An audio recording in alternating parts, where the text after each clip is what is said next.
Good evening. Good evening. Can everyone hear me? So I want to welcome you to our Citizen Science Talk. This is a series that is being done by the St. Andrew Bay Resource Management Association.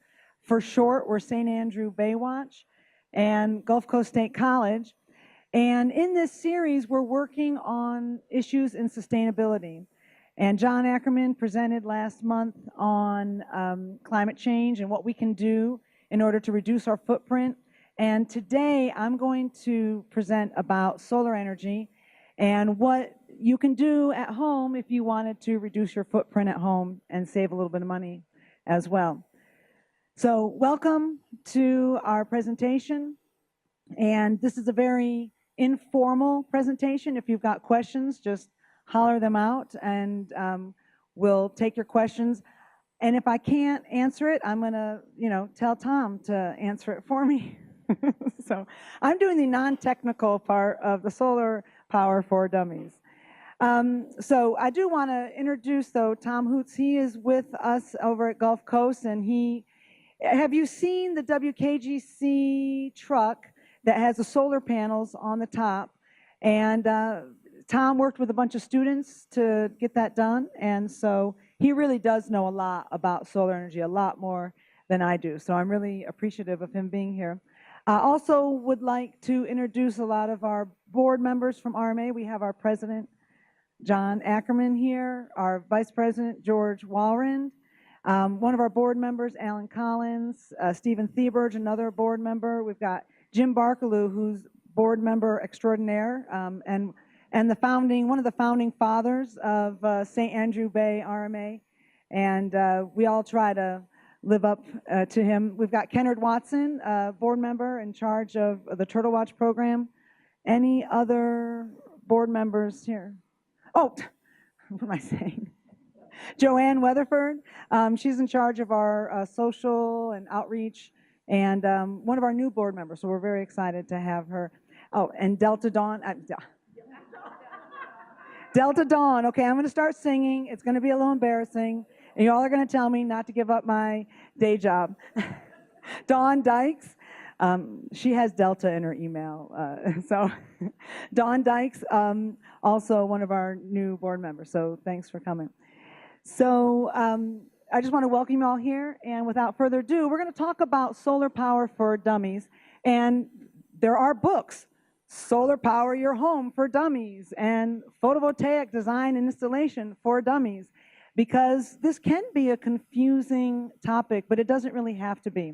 My dream is that Florida actually becomes the Sunshine State and that we actually put solar panels all over our roofs so that we don't need to purchase as much electricity from our power companies.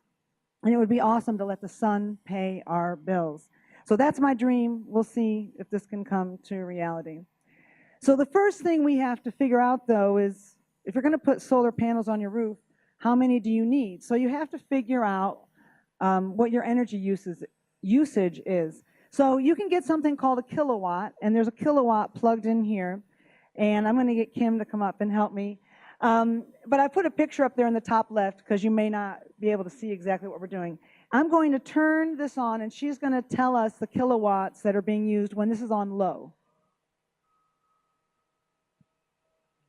Well, it's changing to different things. So Yeah, there you go. 294. Okay, 294 watts. I'm going to go now to just high. We're going to skip medium. 1,092. Okay. Thank you. So that 1,092 when we turned it on high. So I did this in my class here at Gulf Coast, and one of my students was like, oh my goodness, I guess I should never use a hairdryer. And I was like, well, that wasn't the purpose of the demonstration. The purpose of the demonstration was just to say, when you are using electricity, we measure that in watts. And, we have to figure out how many watts do we need, so how many photovoltaic panels do we need on our roof in order to cover our energy needs. And so you could run around your house, with this kilowatt and, plug it into everything and figure out what your usage is. But there's something easier to do than that. But before we move to the next slide, I just want to point out, really about half of our electricity use is for space heating, cooling, and also water heating. So when we get to later on in the talk, and I'm going to talk about energy efficiency, this is where energy efficiency is really going to help you. If you do a better job with insulation and reduce the amount of energy you need for space heating or space cooling, you don't need to put as many photovoltaic panels on your roof, and that actually will save you money, okay? Sorry, misplaces. Okay, so you could run around with this kilowatt and plug it into everything. You could also look up in general, how much energy is being used by an electric dryer, up to 4,000 to 6,000 watts. An air conditioner, again, up to 6,000 watts. But really, that would be laborious. So you could just look at your power bill, okay? Because your power bill actually tells you what you're using. So what's really nice about the power bill is it shows you what you've been doing over the year. So this is our power bill for October, and I rounded up. It says our total kilowatt hours used was 795, and I rounded up to 900 because 900 divided by 30 is easier to do for the math than 795 divided by 30. So for my October energy usage, I said 900 kilowatts, divide that by 30 days in the month, which, we know October actually has 31, but again, we're keeping the math simple. We've got 30 kilowatt hours each day. And so that means if you divide that by 24 hours, I'm using on average 1.25 kilowatts each hour. So that's 1,250 watts. So 1.25 kilowatts, 1,250 watts. Now, that's on average. Obviously, at 8 a.m., I'm probably using a lot more watts than I am at, 2 a.m. in the morning because I'm sound asleep at 2 a.m. So this, again, is an average. And so let's just say, well, this is for October, and, even though I have some values for June and July in there, let's just pretend I need a 2 kilowatt system, so 2,000 watts on average being produced to cover my energy needs. Now, when we convert from DC to AC, it's about 80% efficient, so I might need about a 2.5 kilowatt system on my roof. Again, this is all rough estimates, but this is where you can start before you talk to a solar company so that you actually have some idea, oh, okay, I think I need about 10 panels or I need 15 panels. I mean, you just kind of have an idea before you actually talk with them. So this house here is Carol's house. She lives near the Hudsons, and she just put solar on her roof. She has the most ideal situation because she has this beautifully south-facing roof that faces the street. So not only does she not have trees in her front yard, but there's no trees in the street or really in the next yard across the street. So she has really open coverage for the sun. And she right now is not paying any electric bills. Now, she took out a loan to put the photovoltaics, so she's paying off this loan right now, but when she pays off her loan, she will not have electric bills because right now she's producing way more than she needs, and it gets banked with Gulf Power, and then at night when she's not producing any electricity, she's just using her credit that she had already put in at Gulf Power. So most homeowners need like a 2.5 to 5 kilowatt. Now this is a broad generalization, okay? In my house, we don't have children, and our dog doesn't really require lots of energy. So we don't use a ton of energy, but if we had 4 kids, our energy usage would be much higher. We'd be doing a lot more dishes, laundry, there'd be more showers and everything. So, you might need a 7 kilowatt system if you have lots of children. But on average, they say a typical family of 4 maybe uses 3 to 5 kilowatts an hour. Now, if a panel produces on average 250 watts of energy, and again, this is an average over the course of a day. During the high noon, your panel may be producing 650 watts or 800 watts. I mean, it depends on your panel efficiency. So this is, again, where you talk to your solar company, or you do a little bit more research on that. But if on average, throughout the course of a day, your panel is producing about 250 watts of energy, then for me, needing 2,500 watts, I would need 10 panels.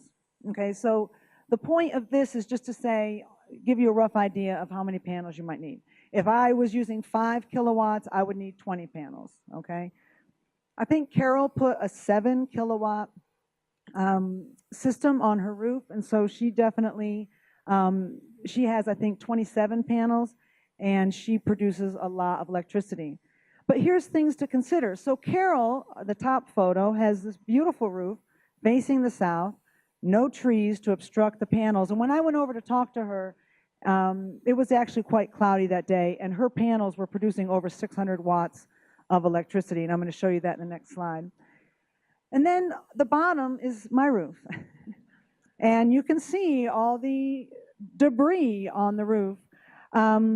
This part of the roof here is facing west, and that's our biggest run, is a west, east and west facing part of the roof, so that's already not good. Okay, so this is the south part, but again, it's the smaller part of the roof. And then again, notice the debris. When I talked to the solar guy last week, and I told him that I raked my roof, you know, every so often, he said, "You do what?" And I said, "Well, I rake my roof. I have a lot of trees, and I rake it before I, you know, take the leaves and you know, blow them off the roof." And he said, let me go on my software and look at your house and see what the orientation of your roof is. And he basically called us back a few days later and said, "I'm so sorry, you are not a candidate for roof panels." So if we want to do photovoltaics, we will not do this on our roof. We will need, well, either that or we have to cut down every tree, which, believe me, I don't want to do. So the panel efficiency is something you have to take into effect. The number of trees around your house, the roof orientation, the size of your roof, how energy efficient your home is. This is all going to determine how many panels you need. So perhaps, you know, I'm going to have to do something like you see up there, a pergola that has, or a ground solar array, however you want to call it, that will be able to generate electricity. And then I run lines to, you know, what I would like, is this beautiful, sexy Tesla, you know, power wall, because that's really cool looking, isn't it? Versus this bank of batteries, not as cool looking. So I really want this, and then I want to have my charging station for an electric vehicle, and then I can just pull up and plug my electric vehicle in, because I just think this is really cool looking. So that's what I'm hoping to convince my husband that we're going to do. And it's now in that we're going to be able to find a place for some ground array and, you know, have our battery. And the reason why I mention this is because Carol did not put battery in her home. Okay, so she worked with the solar company, and this is one mistake that she said she made, and she wished she had talked to the solar company a bit more about it before she went ahead. She can still put a battery on her house, but she didn't initially. She thought that with, you know, her solar panels, after a hurricane, when the power grid is down, she's got electricity. But the answer is no, only if you have battery, okay? And the reason why is because if the grid is down, the solar, the Gulf Power is going to make you do a disconnect, and I'm going to show you that picture next, because they don't want you putting electricity into a grid that might be damaged, because that would then be harmful to lots of other people, the structures, you know, people working on the grid to, you know, to fix it. So she's probably going to put a battery in at some point, but right now, you know, after a hurricane, she's without power just like everybody else. And that was something that she didn't really know when she first did this. So at her house, she's got this on-off switch, because you need to be able to shut down the electricity that you're putting into the grid. Notice the little caution sign on her meter. It says caution, parallel generation present. That's for when someone comes out to her house to work on her electric service. That's her inverter up there on the top right. So, you know, she will like she said, she will eventually get a battery, but it's not something that she's doing right at this moment. Now, if you are going to get solar, you really want to either just work with a company and they do a lot of this stuff for you because you can get it done pretty quickly. They can design your system, they can help you install it, they can help you acquire permits that you need, and they can help with facilitating the inspection. But if you don't go with a solar company, you really need to be talking to Gulf Power before you install your system, because you have to fill out the standard interconnection application, and you have to have that done. There's certain permits that have to be pulled. There's certain inspections that need to be done, and a solar company can help you with all this. And I have no monetary, what I was going to say, I don't have anything that I'm going to get kickback from Go Solar or Compass Solar Energy, okay? These are just two solar companies in Florida. Go Solar's down in Broward County, and Compass Solar Energy is in Pensacola. And Go Solar is the folks I was on the phone with. That's who worked with Carol. And, for them to call me up and say, sorry, you're not a good candidate for a solar roof, tells me that they obviously take what they're doing very seriously. They don't just want to sell me a photovoltaic system. They want to sell me a photovoltaic system that's going to work, and so I feel good about that. I haven't talked with Compass Solar Energy. I know John has, and they're, like I said, out of Pensacola, and I think you've had really good conversations with Compass Solar. So these are two companies that I know of. They're not super local, but the people at Go Solar definitely come up and do installations here in Bay County. Oh, so Compass Solar is going to open an office in Panama City. Oh, in Panama City Beach. Okay, so that'll be great, because then they will be local. Yeah, that's right. There's no trees in Panama City Beach, so it is a lot easier to do solar out there. Or there's not big trees, we should say. There's our little trees. But anyway, the point is, you definitely, you don't want to just like start, slapping photovoltaic panels on your roof. You definitely need to work with the power company. So here's Carol's system. She's going with Go Solar. And you can see I went on a Saturday, and it was a cloudy day, and you can see her array. So they have it designed and mapped out. And this is just on her computer. So I've taken these pictures off her computer. And you can see that, the one panel is doing 635.5 watts at that moment, 641 watts, 613. So she's producing, 18.6 kilowatt hours right there at that moment. But of course, at 6 p.m., she's not producing that, okay? So I went over there like at 11 a.m., so it's pretty close to noon. She's going to be generating, maximum amount of electricity at that time.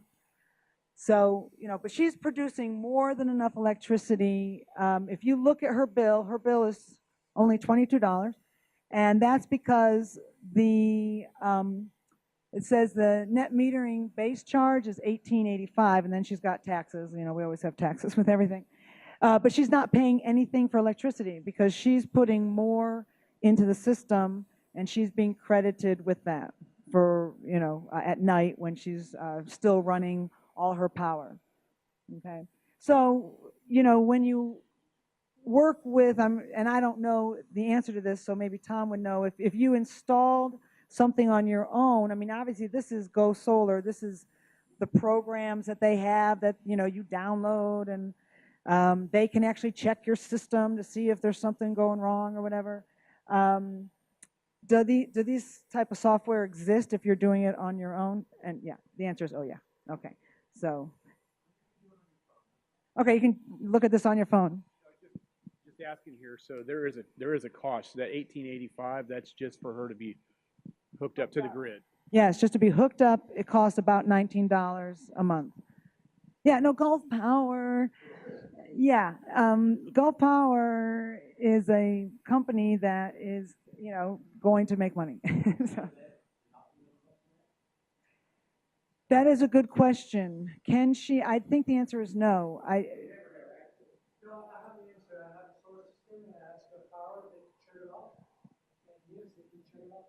Okay, so do you have a shut-off valve or like a shut-off lever like what we saw here? Well, I have go ahead and walk in there because that's for the. Is it?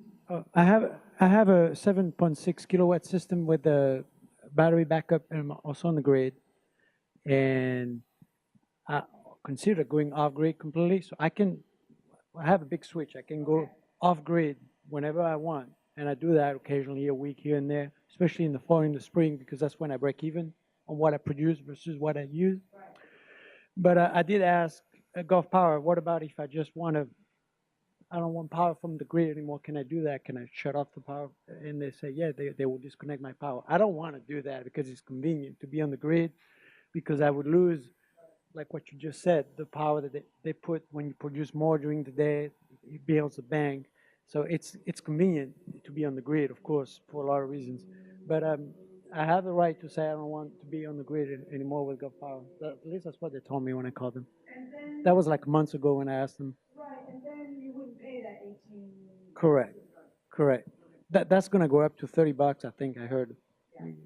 Yeah, as we know, Gulf Power has been approved to raise rates 5% for like the next 5 years, right? So our rates are going to keep going up. So yeah, you can totally disconnect, and Tom was like, yes, yes, you can totally disconnect. But like you're saying, if it is cloudy for an entire weekend and you're disconnected, then you don't have electricity unless you have an awesome battery that's stored enough to get you by.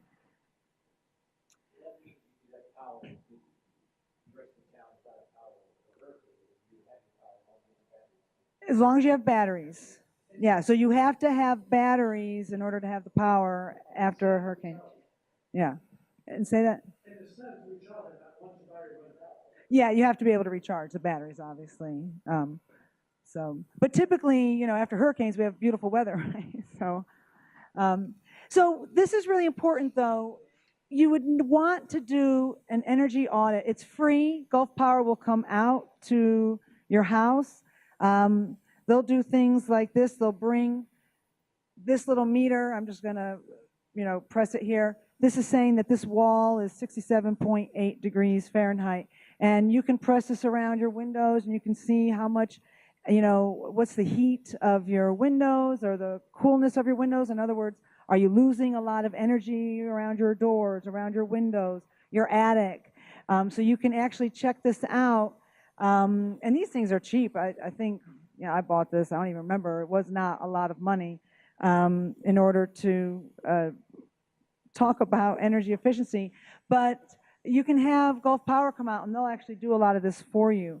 But just simple things, adding more insulation, that actually is not expensive, but it will make a big difference.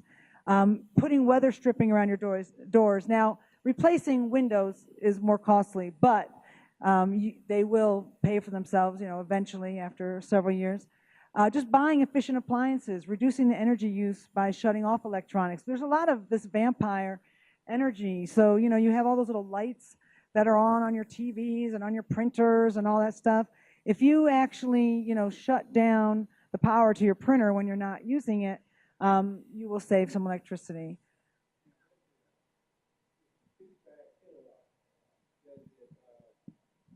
Reverse the meter? Yeah, yes, Okay. your meter, you're being credited. So when you come back on, it's kilowatt per kilowatt. There's no surcharge back up power at all. Okay. Okay, so Tom said you're paying Gulf Power about $20 a month to be their big battery for you. Yeah. Well, yes, unless you want electricity after a hurricane, then you need a battery.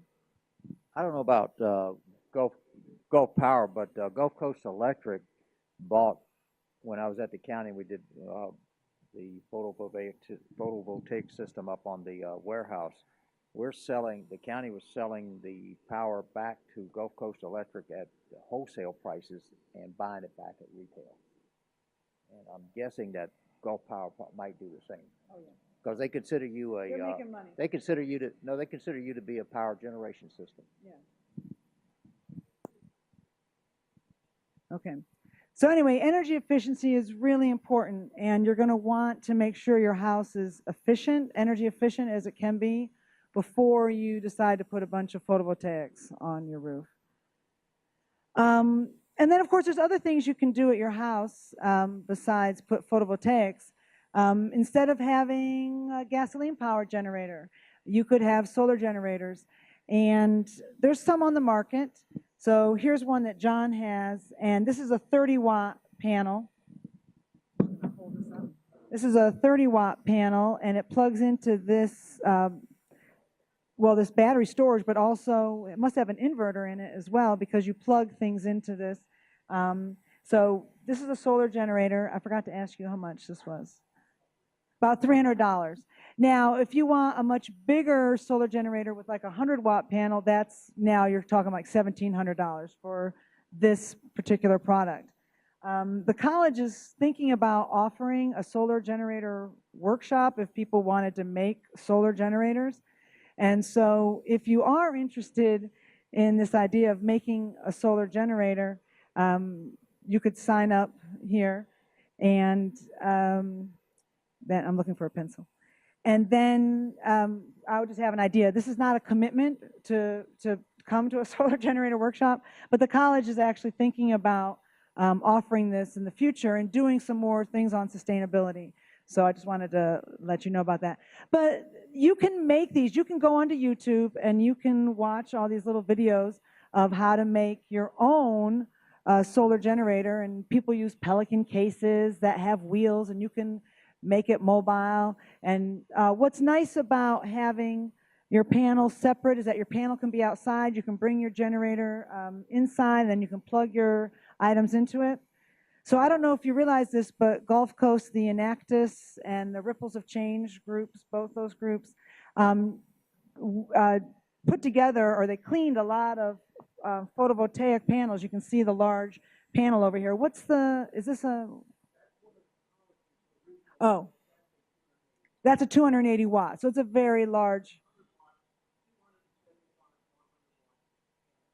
Yeah, so we had 275 100-watt panels donated to us, and we needed to clean them up because they had been oxidized a little bit. So people, you know, we cleaned them, and then they were sent to Puerto Rico. And the idea about sending these solar panels to Puerto Rico was to get people who needed a refrigeration. Like, this is a little 12-volt refrigerator, this tiny little thing right here. But it's really cute, and it looks like a cooler, but it's a 12-volt refrigerator. You have the battery, you have your charge controller, and then, of course, you've got your photovoltaic panel.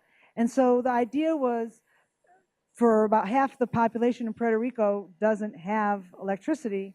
So the people that don't have electricity, they could use these solar generators to at least, you know, power up phones, power up computers, maybe keep a few things cold, you know, especially medicines and stuff like that. So this was something that our groups at Gulf Coast did, which was really quite interesting. And I think this was an inverter. The battery's down here, sorry. That's a battery down here. This is the inverter, sorry. But you can, of course, come and look at this later, and Tom, and we can get Tom. Did anyone want to ask questions about this to Tom? Because he can chat about this right now.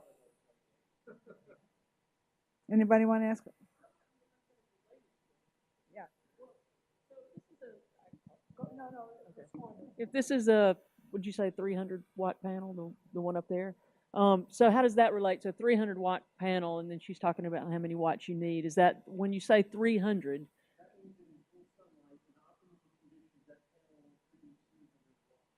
Okay, so that's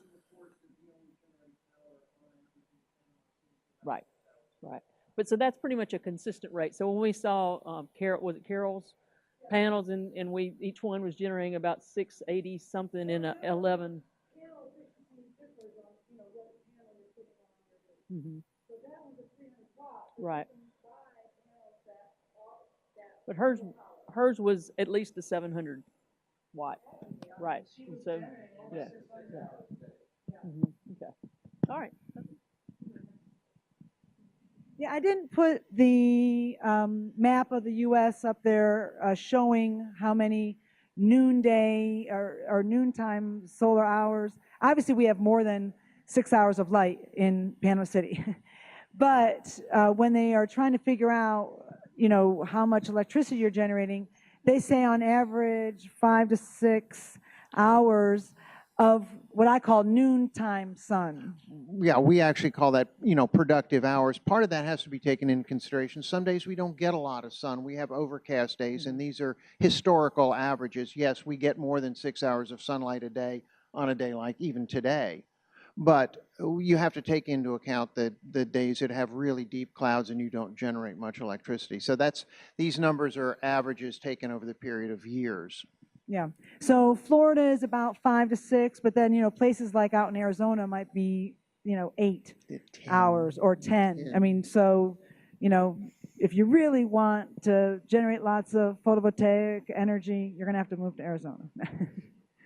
But anyway, so here's just some fun things. You can have a solar generator, which means you don't need to buy gasoline after a hurricane. You could just use the sun to power your fridge. If you had a big enough, you would have to have a big enough generator to do your fridge. There's some fun things here. So these are all John's, and I appreciate you. This is great for camping. It's got 3 modes. It's got a blinky light. I actually haven't powered this up, so it's not in great shape. But normally you would just have this on, and here's a light that you could have in your tent or something like that. But during the day, you can generate electricity, and you can wear this, if you're out hiking or something like that, so that at night you then have electricity. Same thing with this. This is pretty interesting. This is a little charger, but it's a photovoltaic panel that opens up. But this is pretty rugged, and this is what I like about this guy, is that you could wear this like on your backpack or something like that. Again, you're hiking around, and you're charging up the battery. There's a battery in here. You can even charge up AA batteries. But you can then connect your phone to this. You can connect tablets and stuff, and you can charge them up. And that was a big problem.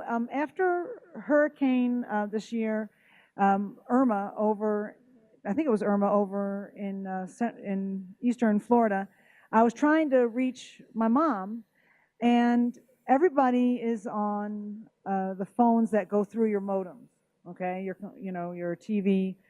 And when there's no power, your phone doesn't work. So I couldn't, call her on her home phone because her home phone was not working. So then I would try to call neighbors on their cell phone because my mom does not have a good cell phone. And none of them had power. And so I can tell you what's going to be my mom's holiday gift is going to be, maybe not this exact model because she's not going to be out hiking, but something that she can put out after a storm, and she can now power up her smartphone that she now owns, because also without her cable modem, no wireless, without her wireless she couldn't do her email and stuff, but with a smartphone she could still have done that. So we've now got her smartphone, and now we're going to get some type of way to power up that phone after hurricanes, because we know we're going to probably have more hurricanes. Yeah, no, she will. She's using her smartphone already. So this is kind of cool. So John has a bunch of these on his steps. So they will, collect energy during the day, and then at night they just come on automatically, and they just light everything up really nicely. So there's lots of cool products that you can buy. We can make solar generators. You can buy a solar generator. This is the one that costs $1,700. It's hooked up to a 100-watt solar panel. How much do you think we could make a solar generator for? Well, but you don't want that panel. okay, I'm sorry, but that's not that portable. I probably wouldn't use a 100-watt panel, but use a 300-watt panel and a couple of batteries. I suppose about $350, and you could make yourself a 600-watt solar generator with lead-acid storage. Okay, so for under $500, you could make a solar generator, and they're being sold for $1,700. So it won't be that pretty. It won't be pretty, but it'll function just fine. This one works just fine, and it's just this. Literally, there's $150 worth of parts there. Yeah. So anyway, that's what we're talking about. You can save a lot of money if you do it yourself.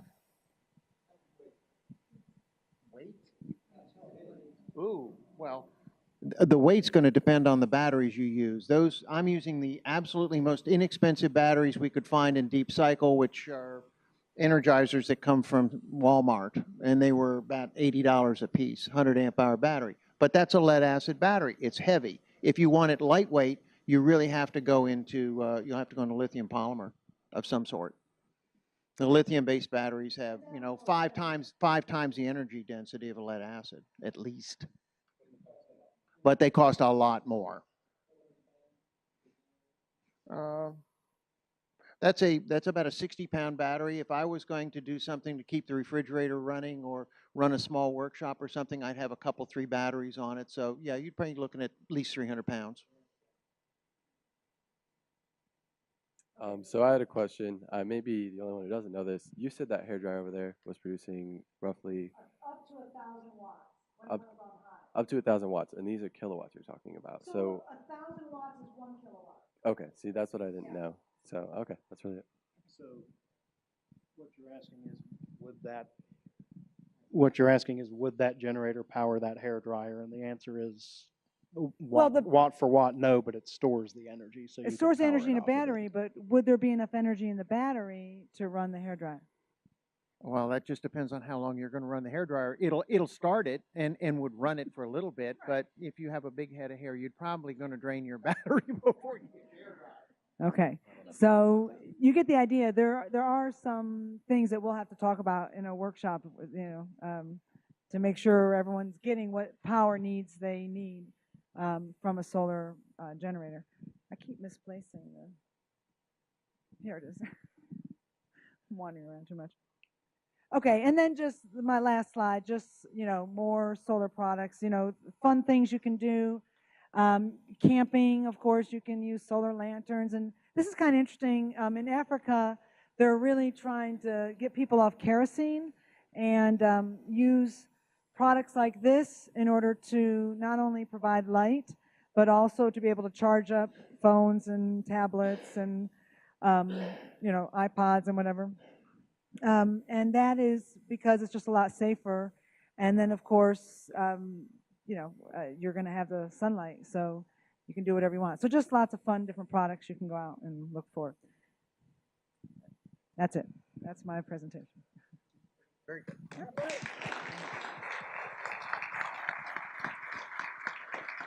Okay, so any other questions that Tom can answer?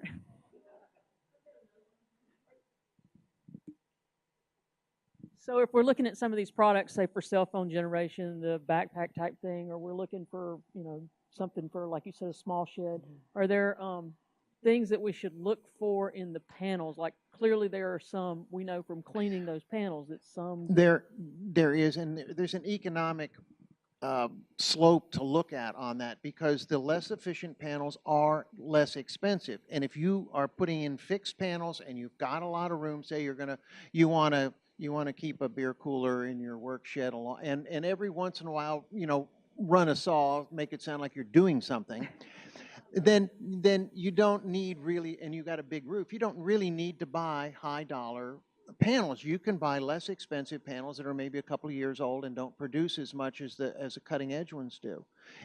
All of these are just, every situation is different. You have to look at exactly what you want. If it's in a shed, you don't mind buying lead acid batteries because, you know, you're not going to carry them around. If you're doing something portable, I don't want to carry a lead acid battery around, that's for sure.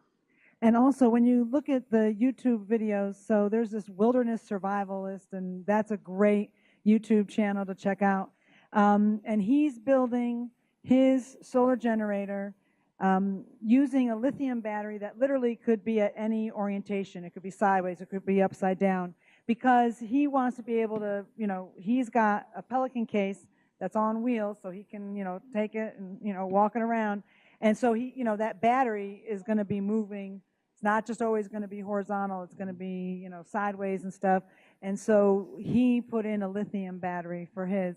And then, of course, he's got all his ports that he put in. You know, he's got monitors to tell you how much voltage you have on your batteries. And he's got, you know, the plugs here and there. And, I mean, so it's a very interesting little system. So go on to YouTube, check out Wilderness Survivalist. And it's kind of interesting to see how he built his solar generators.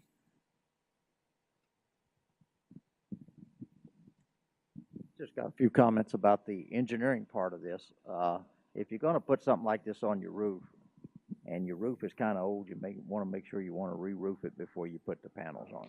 Yes, So- that's a real definite there. And if you are going to re-roof and you're thinking about a metal roof, a standing seam roof you can clip solar panels to without having to put any additional roof perforations in, which is a really nice idea. Because eventually you put a hole in the roof, it's going to leak sometime or another. And the other thing I wanted to say, back to what you were saying, on your roof, make sure somebody checks it out to see if it can withstand the uplift of the panels if the wind blows against it. It won't pull your roof off. Yeah, if you don't have clips on, if you don't have hurricane clips built into your house, you probably shouldn't be putting a bunch of panels up there, because he's right that they'll just help the wind as it goes by pull your roof off your house. Mm-hmm.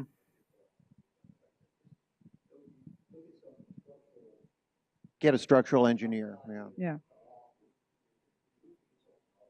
Yeah, so he's talking about making sure your roof's in good shape. I did not know that about the metal roof, that you actually could There are clip clips the available for a panels. it has to be the standing seam, not just the regular corrugated roof, Right, but the okay. standing seam roof. That's great. So that makes me think the pergola concept is a good idea to get the solar panels off your roof and separated. Are there any designs? I know that solar panels that are deployed on spacecraft, they have these elaborate origami concepts, so the solar panels fold out. It'd be nice to have a solar panel that you could fold up to protect it during heavy weather. Deploy it from your pergola, then fold it up.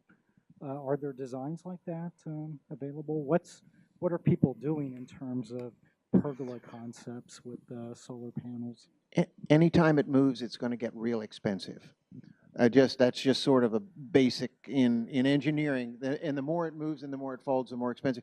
NASA does that a lot, but NASA uses some extremely sophisticated. They really invented solar panels, and they use extremely sophisticated ones that normal mortals couldn't afford. Solar panels are very tough. They don't get damaged a lot. If you're putting in, if you build a shed out back for your tractor, cover it with solar panels, and if they get damaged, they're not that expensive either. That if your neighbor is practicing caber tossing and goes over the fence and lands on your tractor shed, well, yeah, you're going to have to replace that panel, or your neighbor will, but they're not expensive. Wanted to mention something else I found out doing the county project is the safety side of solar. And with the standard power from your power company, you can go out there at the meter and just turn that power off. But a solar panel is going to produce all the time that the sun is hitting it. And so there have been people killed working around the solar panel, especially the ones that have the inverter on the panel that turn it into AC, that have been killed even though they thought the power was off at the house and forgot that the panels are generating. So just safety, fire, structural goes along with all this other stuff you talked about. But great job tonight, Linda. Thank you.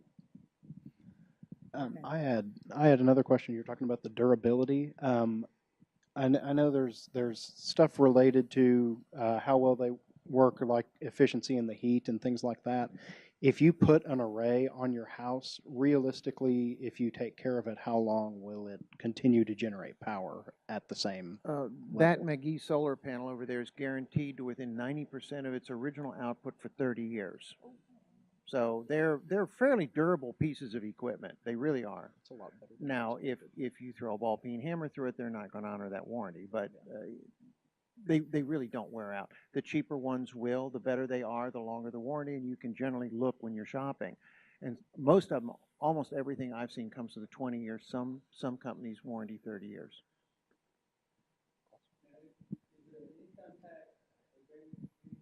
Okay, is there a tax rebate? And the answer is yes. Yeah, currently 30% deduction from the cost in the state of Florida, and that'll good till 2020, I believe. Hope. Yes, they are. Gulf. Oh no, I think at Gulf Power. I think it's gone. Well, I think. yeah, unless they renew it. Gulf Power's.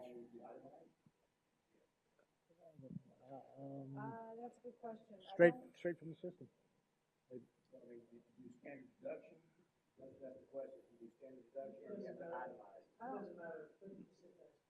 The federal tax credit is It's also right on the off chopping cost block. basis, but they don't calculate Well, I haven't talked to both. They don't do that anymore. Okay, when I did that in 2012, they were giving a $10,000 up to $10,000 check, rebate check.